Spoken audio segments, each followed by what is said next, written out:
Welcome back to Newsmax Now. I'm Miranda Kahn. While one state makes a push against sugar, another takes aim against sodium. These stories and more in today's Health Radar. Johnson & Johnson launches a new research product aimed at finding a cure for diabetes. The pharmaceutical giant is partnering with researchers at Washington University. They want to learn how to manipulate the immune system to help fight the disease. A new report says nearly 1 in 10 men suffer from depression or anxiety, but less than half actually get treatment. That's according to the CDC. It also says Black and Hispanic men are less likely to seek mental health treatment. When it comes to menopause, a new study suggests half of all women rely on alternative medicine. The reason? According to researchers from the North American Menopause Society, they're fearful of hormone therapy. The most common forms of alternative medicine include, or that are used, are massages, acupuncture, meditation, and yoga. You may notice something a little extra the next time you glance at a menu while dining out in New York City. The health department there wants restaurants to warn customers about entrees high in salt. The department will consider the proposal at an upcoming meeting.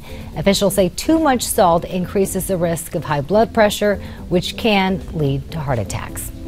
And we all need to stay hydrated, especially during that hot summer season. Now, a company called Hydrate Me developed a new water bottle that glows when you need a drink. This is the latest advancement in a growing line of health monitoring devices, but so far the project is still in the very early stages of its campaign. I just use my mouth when it gets dry to tell me when I need a drink, but good for those folks. Nick Tate joining us right now.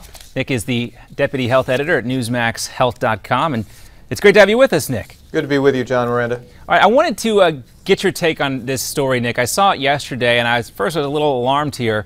Security experts say that hackers could get into electronic drug pumps and cause overdoses.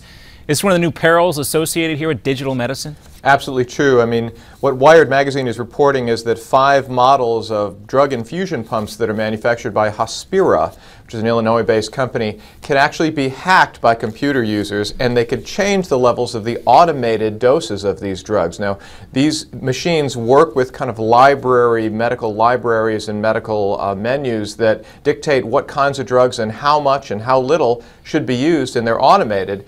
They really are hands-off when it comes to healthcare workers. The problem is that anybody who works in a hospital and some hackers can remotely access those libraries, make changes, and from a distance could potentially give overdoses to patients. I mean, it really does sound like something out of a spy novel, but it's really true. All right, so there's the James Bond aspect of all this, but when you look at it, and of course, I didn't really have any real knowledge that these pumps even existed, but what's more concerning for me is, yes, there's the threat of a hack, but also doctors not administering medicine in the ways they used to and being more hands-off, as we talked about. What is the potential for human error with these kinds of pumps? Well, there is always a potential for human error, but the more we put machines between doctors and patients, the greater the likelihood of problems. The truth is that automation in medicine is going the way of automation in auto plants and factories over the last 50 years, and what we're seeing is the rise of these new machines. We talked recently about a new machine that can replace anesthesiologists, right, and also machines that can do almost complete heart and brain surgeries on kids that are completely automated in terms of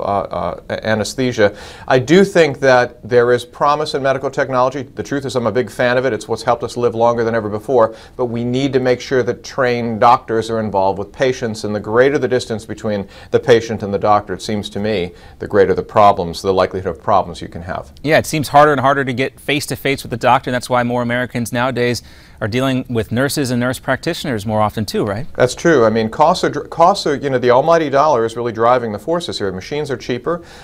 People who are not trained as well as doctors, who go through years and years of training and practice, they're less costly, and so some of those financial problems, some of those financial pressures are really changing the nature of medicine in ways that are not entirely good. All right, so another story we want to talk to you about is that story we just heard Miranda mention. New York health officials want restaurants to use salt warnings on their menus, but I thought that these salt restrictions placed by the government were kind of arbitrary.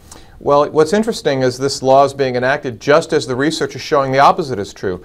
High levels of salt are not deemed to be a significant problem unless you already have high blood pressure. In fact, twice as much salt as most Americans consume today, on average, is not a problem. The latest research suggests, in fact, that a high salt diet may lower your risk of obesity. They think that salt has an effect on the digestive system that limits the amount of calories that you absorb. So the more research that's being done, the less salt is becoming a dietary evil, and in fact, the greater the likelihood is that the salt levels that we're eating today, and even the higher levels, are not a problem, and low levels of salt may in fact place a bigger problem, be a bigger problem in terms of health. All right, well, so folks can enjoy that hand that we saw there in the video without any kind of guilt. Nick Tate, always good to see you. Of course, if you want to catch more from Nick, he's a New York Times best-selling author of the DaVinci Baby Boomers Survival Guide. You can get that by going to DaVinci's Baby Boomer Survival Guide at babyboomers711.com. Again, babyboomers711.com.